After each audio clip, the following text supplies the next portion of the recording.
What if the other Z fighters trained with Goku and Vegeta at the beginning of Super Part 3? We left off right after Frieza transformed into his golden form, and revealing that it only took him 4 months to reach levels of the gods. With shock still on the Z fighter's face, Vegeta was able to break the silence by saying, "You're not the only one with a new transformation." Vegeta begins to transform into Super Saiyan Blue, and everyone that didn't train with Whis was shocked even more by the display of power between Vegeta and Frieza. Once Vegeta's transformation was complete, him and Frieza began to battle. The fight is going about the same way Goku versus Frieza went in canon. Just replace Goku with Vegeta. After a while, the two fighters began to become worn down, and Goku yells to Vegeta that he wants a turn. So Goku and Vegeta swap places and Goku starts fighting Frieza. Goku transforms into Super Saiyan Blue as well, and they square off. After another little bit of fighting, Goku backs off from Frieza and asks him if he trained in this new form of his. Frieza responds, "No.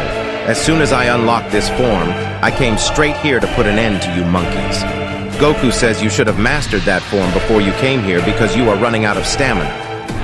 Frieza responds quietly, saying, "That's what you think," and yells "now" to sorbet as he shoots a beam right towards Goku's heart. But fortunately, the Z fighters had prepared for something like this. Piccolo blocks the beam, Krillin and Tien blinds Frieza with a solar flare, and Vegeta and Yamcha combine a huge final flash to finish Frieza off for good. During their training, Vegeta was able to bond with Yamcha over Bulma, and Vegeta taught Yamcha the final flash. So the day is won, and after seeing how far he has fallen in terms of power, Gohan has a newfound drive to become stronger. So he asks Piccolo if he could train him. Piccolo agrees, but he said it will be even tougher since he is nearly Goku and Vegeta level in terms of power. Seeing Gohan asking Piccolo to train him makes Goten and Kid Trunks want to join in the training regimen as well. So now Piccolo has stepped away from training with Whis and started training Gohan and Kids. Since all of the Z fighters are back on Earth, Bulma throws a big cookout for everyone before they return to their training. In the last one, I said this part is going to be a bit different, and that's because this part isn't going to be used to push the story forward. In this episode, I'm going to explain where everyone is in terms of training, power, and character development. I will go in order from strongest to weakest. To kick things off, I'll start with Goku. In this story, Goku's power stays relatively the same. Goku will remain the strongest Z fighters, but everyone else isn't that far behind him. As for character development, Goku stays the same, at least for now. Next is Vegeta. For this story, I really wanted him to learn to get along with the others rather than just tolerating Goku. As for power, same goes for him as it did for Goku. Now, on to Piccolo. In terms of character, he doesn't change at all. He has always been willing to work together, so I see no problems with his character. Power-wise, Piccolo has shown that he has a lot of potential to grow in canon, and he has access to the Kaioken, so Piccolo has grown immensely and can go toe-to-toe with Super Saiyan Blue Goku. Next on the list is Tien. The thing about him is that Dragon Ball Super didn't really give him a character.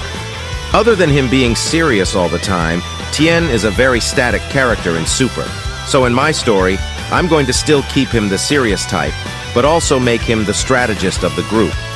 On to his power, Tien would gain the most out Whis training, and has solidified himself as the strongest Earthling. Tien is a bit weaker than Piccolo, but like I said, everyone that is training under Whis is very close in power. Also, he is on track to being first one out of the group to understand the fundamentals of Ultra Instinct. But for now, he hasn't fully grasped it. Next is Krillin, but he doesn't really change character-wise. He just has that drive to train that he gained during the Tournament of Power arc in canon. With Whis training, Krillin grows a lot in terms of power. With God Ki and the Kaioken, Krillin is a force to be reckoned with. The last of Whis students, Yamcha, is next. In terms of character, Yamcha is going to be even more arrogant than in canon. With the extra time he spent around Vegeta, Yamcha absorbed some of his personality. Sadly, Yamcha is the weakest out of the core characters in my story, but he is stronger than everyone else on Earth, at least for now. As for everyone else that is training, Gohan and the kids will begin to grow their strength very early on. Maybe Gohan will take the boys to train with a certain god of creation. Their relevance to the story won't emerge until later on. Make sure y'all stay tuned for part 5 when I go over the Universe 6 tournament arc.